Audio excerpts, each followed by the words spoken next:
Hey, stop! Tu roules sur le boulevard BD? Cet album est fait pour toi. Alan, tome 2, Inside the Darknet. Nao, alias Wabi-Sabi, reine des White Hackers, et Emoji, programmeur de génie, ont envoyé Alan en mission. L'androïde est parti pour contrecarrer les plans du grand troll, maître du Darknet. Alan se rend vers la station orbitale internationale. Alalula, policière de l'espace, doit l'intercepter. Pendant ce temps, le grand troll monte une armée de robots autoréplicants grâce à des débris issus de déchets en orbite. Entre contrebandiers comme Edmund et droïdes ennemis comme Pedro, Alan va avoir bien du mal à accomplir sa mission. Pour ce deuxième épisode de leur série, non pas 2.0 mais 3.0, mais non, que dis-je, 4.0, les BK poursuivent leur exploration des intelligences artificielles.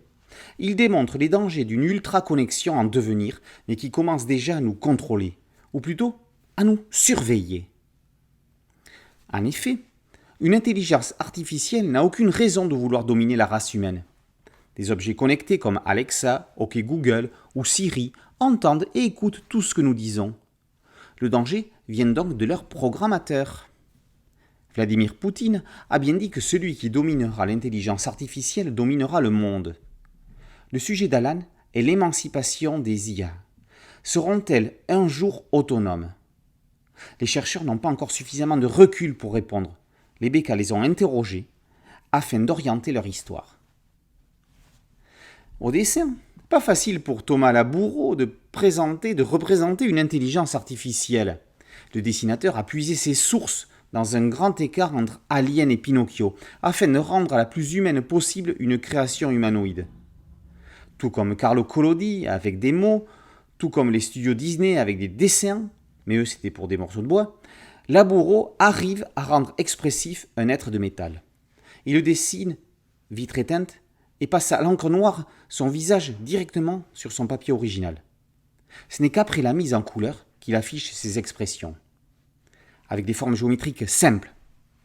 Mais c'est sa gestuelle qui donne avant tout à Alan son humanité.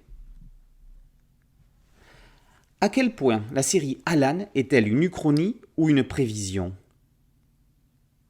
Le futur nous le dira. Espérons juste qu'on arrive à garder le contrôle de cet avenir. Alan, tome 2, Inside the Darknet, par BK et Laboureau, est paru aux éditions Dupuis. Boulevard BD, c'est un site dédié, un podcast audio et une chaîne YouTube. Merci de liker, de partager et de vous abonner. A très bientôt sur Boulevard BD. Ciao.